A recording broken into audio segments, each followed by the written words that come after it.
years and over 30 adjournments, a rape trial that has the country in a chokehold for the past couple of years and divided opinions like never before in the country's justice delivery system has finally come to an end. Prosecution witness 10 has revealed the results of a DNA test that was conducted in Ghana.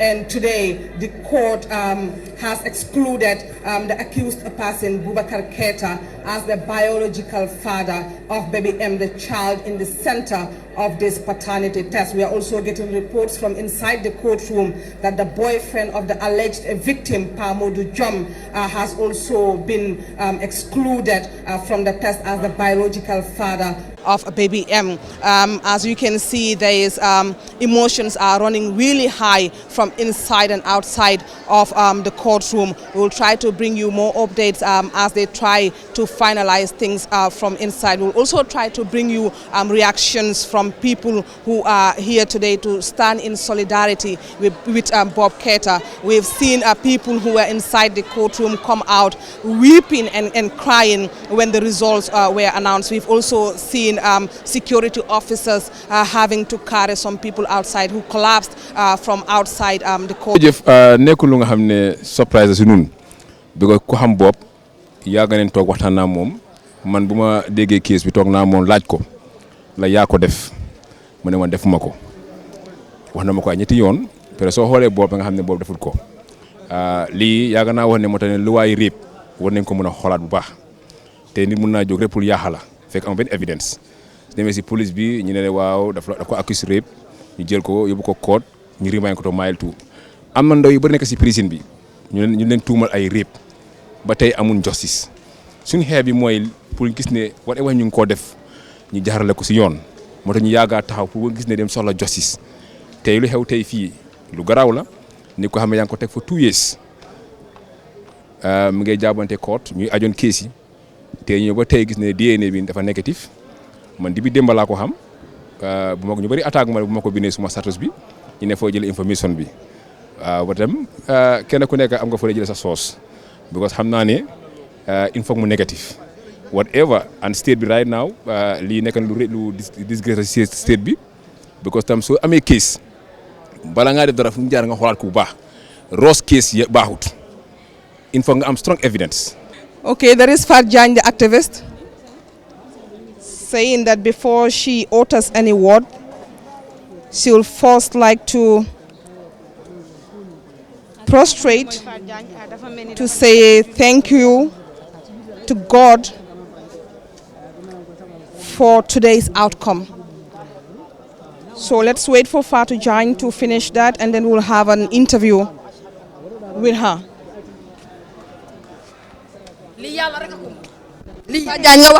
No, waaw li yàlla rek ko mun di leen wax asalaamu aleykum wa rahmatullah you know di leen wax asalaamu aleykum wa rahmatullah asalaamu aleykum wa rahmatullah asalaamu aleykum wa rahmatullah di nuyu àdduna yëpp ew ma si Gambia rek maa ngi nuyu àdduna yëpp di waxaat alhamdulillahi rabbil alamin alhamdulillahi rabbil alamin alhamdulillahi rabbil alamin li yàlla rek ko mun tey duma fi ñëw di ŋaaña kenn duma fi ñëw di jotee kenn duma fi ñëw di xuloo ak kenn di congratulate each and every one of you like journalist yi yëpp présenter yee képp ku fi nekk rek képp ku fi nekk maa ngi laa wax jërëjëf di leen wax jërë ngeen jëf seen liggéey rafet na you know kontaan naa torop waaye first of all maa ngi sant police def nañ seen liggéey wax dëgg neex yàlla because presse bii lañ nii doon from ñun te ñun loolu lañ mun a def duñ fi nekk di leen sant di leen gërëm si kaw loo xam ne ñun amaguñ result pousse nañ leen to a level boo xam ne wallahi def nañ seen liggéey maa ngi koo jiital nag si IG inspector general of police di ko wax jërëjëf sa liggéey rafet na gis nañ sa liggéey dox nga ni nga ko war a doxee dox nga ko doxee kilifa te di nag wax jërëjëf suma papa nag président Adama Barrow nag bala maa wax kenn di ko wax jërëjëf waaw def na defut di ko wax jërëjëf di wax Gambie yëpp jërë ngeen jëf ñun ñëpp dégg nañ tey lan la result bi ñu ne is négatif te ñun ñëpp loolu lañ doon ñaan yàlla you know ñun ñëpp loolu lañ doon séntu you know am digala am nañ ay negative minds am nañ lu nekk waaye di waxaat alhamdulillahi rabbil alamin Gambia ñun lii lañ xam jàmm ak salaam ñun nekkuñ fi dara pour oote fitna waaye dafa fekk ne am na lu tax a tax loolu moo tax mu tax jërë ngeen jëf mbe duwala alaman kayro maintain la dro ñin toña sifa always Gambia ding beyelo nga ñin toña sifa sabatindi Allah baraka bake. Thank you so much. I'm so happy. Small head of my joy, to be honest. What do you have to say to the Gambian people? Because since the beginning of the case, am na ñoo xam ne ñu ngi si jàppa. I think they should do more. Xam nga lu ma mean su ñëwee si ndaw yi dañ war a def more because xoolal tey kii toog na 2 years xam nga te fekk mu ngi innocent business am bi yëpp mu ngi dem down xam nga te mënoon naa def lu bari yaayam kii moo nekk the breadwinner of their family. So xam nga yeneen saa yi dañu war a jël things yi di ko gën a gaawal daal apart from loolu ndaw yi yëpp dañu war a oytu xam nga yi fi réeb dafa garaaw ñu bàyyi xel njaboot yi xam nga but fu mu nekk man moom to be honest I'm speechless and I'm so happy jërëjëf Gambia ñëpp uyu si na Gambia uyu si nañ ma Gambia jërëjëf yal na leen yàlla fay aw ma seen fay fu mu nekk ni ñëpp ñu doon wax ne DNA bi nii lu tax nangu ñëw def DNA bi lu nekk procédure la tey DNA bi mu ngi nii génn na Gambia jërë ngeen jëf si loo leen ñu óolu jërë leen jëf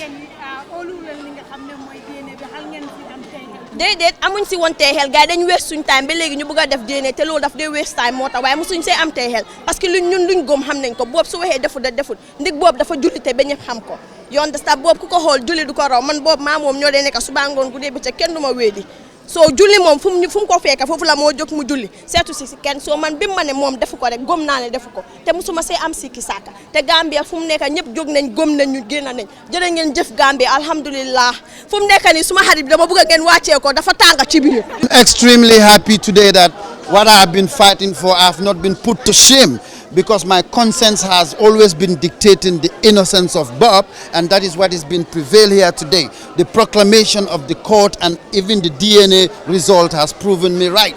So meaning that God is being by my side from day one. So I'm thankful to God for making me not somebody who is going to bend his head in disgrace and shame. So Alhamdulillah Rabbil Alameen, we agree. I asked you a question last week, but I'm going to repeat it again. Like what do you think Gambians can take away from this case, both men and women, especially the outcome? To be careful of women, to be careful of men, because anybody can accuse anybody anyhow.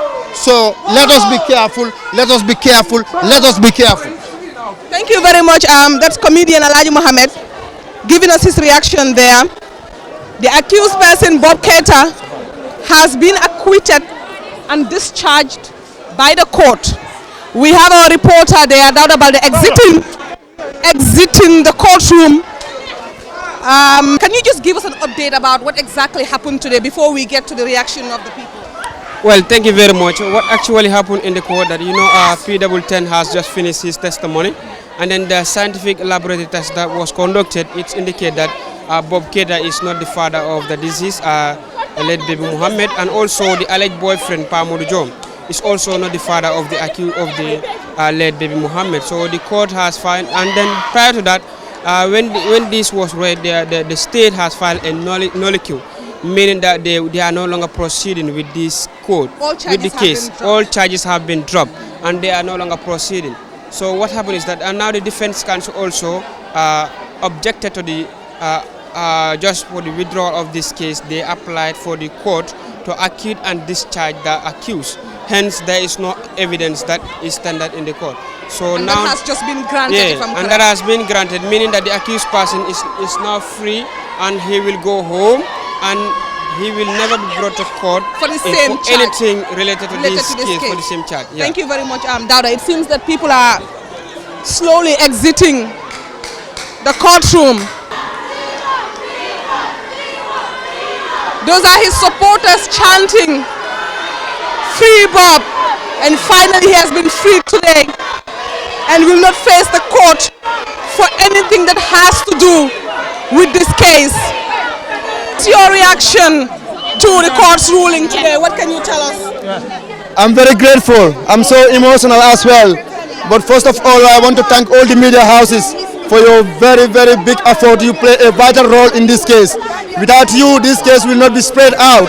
So you did a very wonderful, but we are very grateful. Bob has cleaned today and cleaned for good. Yeah. Thank you very much. Thank you very much. Thank you. Let's also see if we can speak to Kex Sane. Kex is very emotional, as we can see. He's shedding tears, he's crying. Kex has been with Bob throughout this entire trial. Let's see if we can have him to say a few words. Very emotional moment for Kex Sane. Kex, what do you have to say? do you have to say? Thank you very much. This seems like a very emotional moment for you. Why are you crying, Kex? Thank you. Justice have served. You have been called so many names during this entire process. What do you have to say? I'm happy that justice has prevailed and we have been vindicated. That this is not Bob. Thank you, Gambian, and thank you, everybody. Bob, that is Bob. That's Bob. That is Bob Keita there. That is Bob being escorted by the police after he was acquitted and discharged by the court. That's all I can say. Yes. What is going to be the next step? Well, the next step is for Boubacar Keita to go home. That's all. Yes. Boubacar Keita will decide on his course of life and not me. Yes. It's been difficult. I must admit that it's been difficult. It's been 2 years of rigorous trial. Sometimes you lose your temper. Sometimes the trial goes well. But it's natural for those kind of things to happen. He's a young man, and standing trial for the charge of rape is a very difficult experience, and it's traumatic, especially when you are remanded in mile 2 for 1 year, 6 months. So that is the situation we had. But today, alhamdulillah, I can safely say that he'd been vindicated by medical evidence, and that is why we insisted on him being acquitted rather than just a discharge when a nulli is filed. And the judge also saw it and agreed with us, our argument that he should be acquitted and not just discharged. So he's acquitted and discharged. I understand this is a very emotional moment for you. You have been with this guy since the beginning of this trial. How does it feel knowing that your friend has not only been discharged but acquitted by the court? Rape is a very serious accusation. I mean, you are right. Rape is a very, very serious, accusation, and we all know it's a capital offense, and you might serve the rest of your life in jail. So the probability of you escaping out of it is very, very, very slim in this country. So knowing that somebody that you love so much, somebody that is so close to you, is standing trial for charges that may keep him for the rest of his life in jail, it's heartbroken. It's not an easy one. But I stood in from the day that this happened. He looked at me and said, "Sis, I did not do it." And I believed him. And I believed him, and I stood by him throughout. Because I know the kind of person he is. We did not come together because of this case. So I had to do that. And anybody that knows me, I'm loyal to my friends. I don't just pick friends outside in the street. I choose them. And this was one person, but I don't call him a friend. He was a brother. Because both the past sedo ak man lo xamne du ko wax yaayam xam nga koku sori na ci yow. So su waré am problème everybody nan rapiste la ko gis ma associé mom nga am lo wax ci man lu ñaaw ñepp nak balal na len because mboolem liñ wax ci man donut man mboolem liñ wax ci bob donut bob man xamone na ne bes bi ne ni la mo ñëwé why it just have to take process and procedures pour officially ñu wax ne defut ko. So li tax suma whole toy dama xalaat fiñ jógee fiñ commencé from the day Seynabou Mbye text ko after mu call ko after you find ourselves at the police station over and over on back and forth and then the case just changed dynamics. State bi take over ñu remand ko ñu bail ko ñu remandaat ko ba fuñ tollu ni tey dafa métti woon te yoon bi guddoon na every day ma dem seeti ji boobu du nelew dama boot suma liggéey bi suma nit ñi xam nga ci loolu loo xam ne defuloo ko tuumal dafa métti balaa koo xam ñu def la ko so nit ñi dañ war a bàyyi seen xel toppa nit dangaa toppa mu em waaye toppa bu bari baaxut.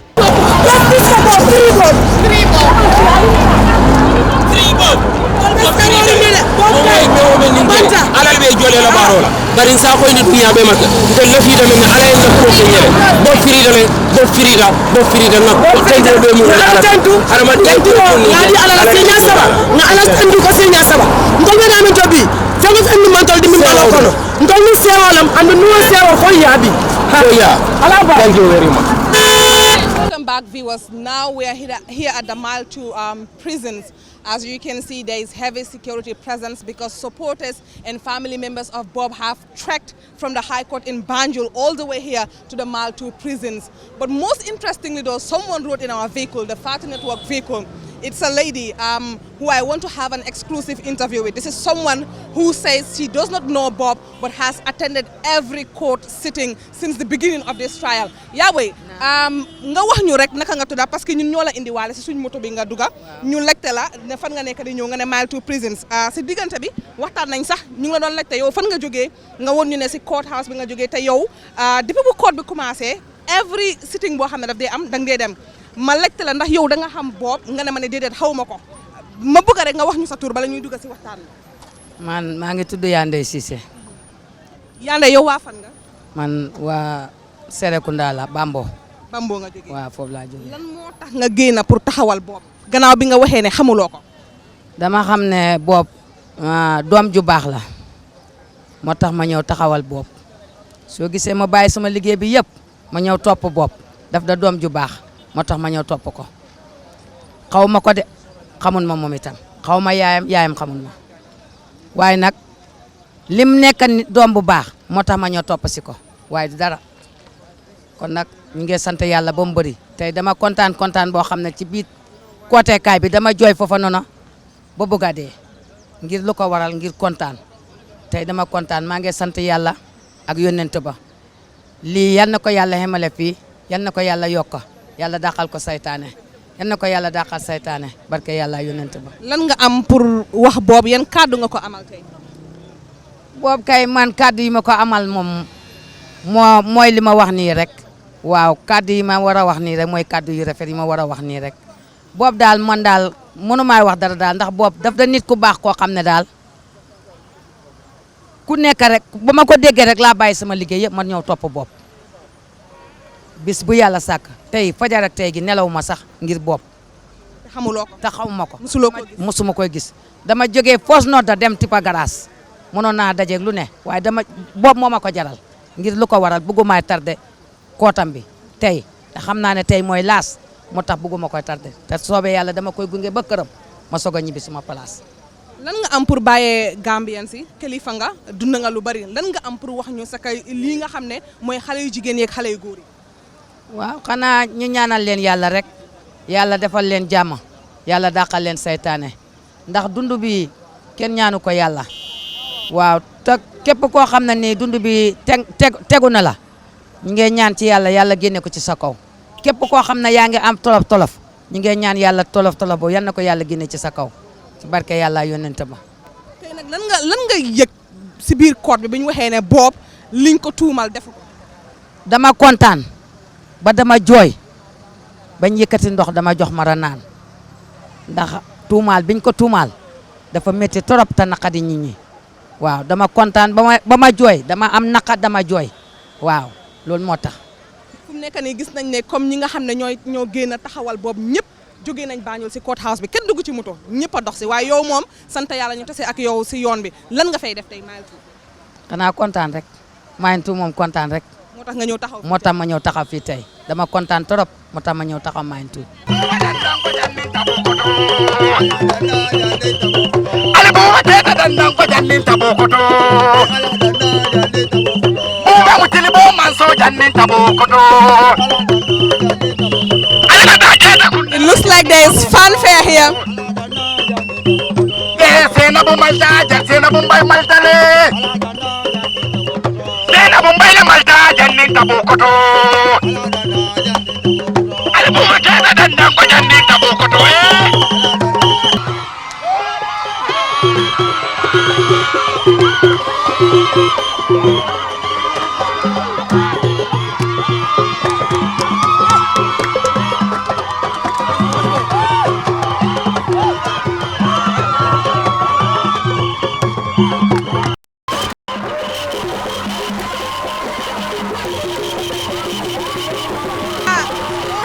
Keita here somewhere around the Mile 2 administrative building, singing and dancing.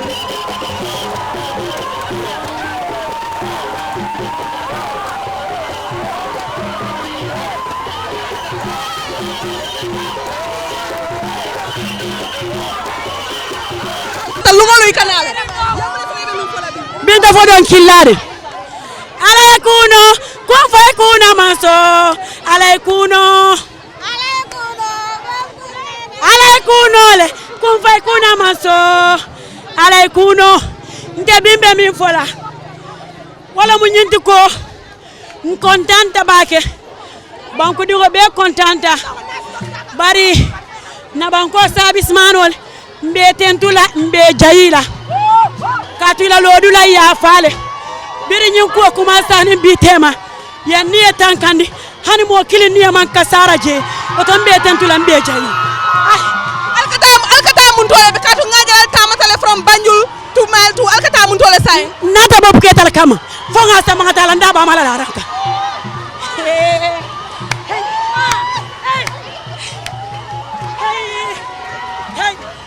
Wow, I feel good. Wow. Jerajab, I feel good. Wow. Jerajab. Thank you. Just thank you. Thank you to everyone. I really appreciate this. Thank you to everyone.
jigrate bari luwa bunda manta anyama ila miro muna san luwa bunda manta manya akole ata lebake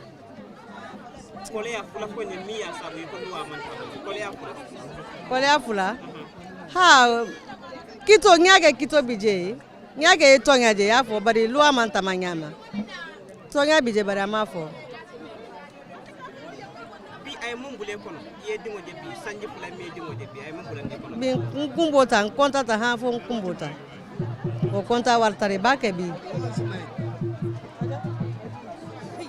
Ni nata nin jama ni nata nin banko la fannala mol ko luwa kitiyo lam abika tere aka tay mol ko dol bije ba sanji fula sanji sabakela ba doli ko kitiyo manke ima tumi fenne ya tumi minna ima wo beje folo bari ya bulaka so kono fo sanji fula ijigla teta luwa la hansa en fay man jigla tay jigtale bake ijigla teta ha jigla teta bake bari ye mo bula samba kaso kono ima nyininka ya samba kaso kono dorong mo kilin tata foye ko ngi wele be kala ima o nyininka ya bula kaso kono sampula ama futi kito mante diktale bake munu mele ni ku ya dat awarta bake ma fen fono la ji.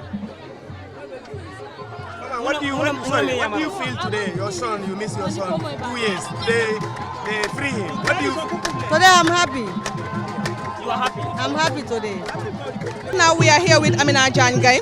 Amina Jan has been very passionate, like I said last week, about this case. She has been with Bob since the beginning, attending court sittings and everything. Amina, lan nga yek tay? At first, I thought it wasn't true. The moment they called me, I was paralyzed. I couldn't walk because for 72 hours, I didn't sign on Facebook. But then, when I spoke to someone and it says, your son is coming home, Mahamne Dega Gambia has done it. Why, together with LS, the lawyer, LS Camara, ñun mënu ñoo def dara without LS. Because lawyer boo xam ne fayuñ la, every day nga eewu di dem liggéey, joxuñ la essence, joxuñ la ndeewo, joxuñ la lekka. Together with these people here, saa yu court amee every 2 days xale yi dinañ ñëw, joxuñ ci kenn paas, ndox rek lañ leen ameel, yàlla xam na ko. Kon bés bi tey Gambie ñëw win. Bés bi tey Sister Zainab, lii lañ doon xaar ne ko dinañ la indil sa doom, kon indil nañ ko doomam. We're saying thank you to Gambians. Ak yéen media houses yi nga xam ne yéen a ngi toppa suñ kaw, su leen neexoon ngeen bokk si biggest TVs, bokku leen si biggest TVs yi parce que dañ ñu ignore, di government bi ignore ñu, waaye tey citizen bi muy Gambia wax nañ seen dëgg te am nañ dëgg, kon yal na yàlla def jaama Gambia. Lii du MC Bob kenn de, Bob la starté, waaye ku ñoo néewal doole Gambians si dinañ génn. Ñu ngi wax ne it doesn't matter where you were born, as far as you have a parent in the Gambia, you're a Gambian, te Gambians will defend you. Ñun ñoo Bob Keita ba 2026 ñu def ko president of the Gambia inshallah. Xam nañ ne yow it yàgg nga jàpp si lii, in fact bokk nga si first people ñi nga xam ne create nañ GoFundMe pour Bob Keita. Ami lan nga am pour wax tey? I understand it's a very emotional moment for everyone ñi nga xam ne ñooy supporter si Bob yi ak ñi nga xam ne ñooy famille yaa ngi toog si boori yaay Bob, lan mooy sa yëg-yëg tey? tey xanaa kontaan ñu jërëm borom bi nga xamante ne moo ñu boot ñu ñëpp di jërëm ñëpp Gambien si ñëpp ci suuf ba ca kaw cat ba cat ñëpp ñu si jàppate bàyyiwuñ depuis démba ba tey ñu ak si fii di jërëmaale yaay ji nga xamante ne boot na doomam wàcce wut ko ñuy jërëm ñëpp ñoom aji fanta dama ko dee wax ma ne ko yal naa am xarit bu mel ni yow macha allah Bob tey soo gisee ñun ñu taxaw ko taxawuñ pour Bob rek waaye dañ taxawal puñ suñ doomi réew yi because dañ gis ne Bob tey suñ ko alaawee mu dem down this way then da nga gis ne ñun suñ doom yi ak suñ rakka yi suñ caameñ yi suñ nijaay yi ñëpp dañoo bokk si risque boobu noonu kenn mënu la na aar kon di sant borom bi Gambia ñu ngi leen di jërëm jiital nañ dëkk bi ñu wone ne Bob ñun ñoo ko fa war a nekkal parce que ñun ñëpp seet nañ gis nañ seet bi nuñ ko bëgg a doxalee te loolu jamono boobu romba nañ ko ñun duñ ko nangu new generation bi dëkk bi dafa war a am pour change ñun dañ bëgg a gis Gambia mu dem to the next level prostitution bi yàlla xam na ne ñu ngi leen a ñaan ngir yàlla xam nañ ne Bob is not the only victim ñu ngi leen a ñaanal ñu ngi leen a ñaan doxal leen nu mu waxee toppal leen luwaa bi ngeen jiital dëkk bi ngeen bàyyi seen own interest. Yes. Roof boo gis liggéeykaay boo gis am na code of conduct. am na principles. Please follow the code of conduct. ngeen follow policies and procedures. si loi bi ngeen toppa loi bi. tey alhamdulilahi rabil alamin ñu ngi sant borom bi ak yéen ñëpp nga xamante ne journaliste yi jàpp ngeen bàyyiwu leen yéen a ngi toppa dëkk bi jërëjëf. Jërëjëf. That's Nene Freda Gomez there, hugging Bob Keita's mother. Kooku mooy Nene Freda Gomez mu ngi noonu di hug kooku nga xam ne mooy yaayi Bob Keita.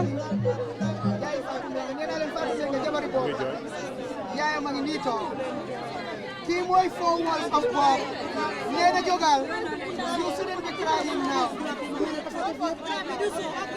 Yaa bi dafa feebar.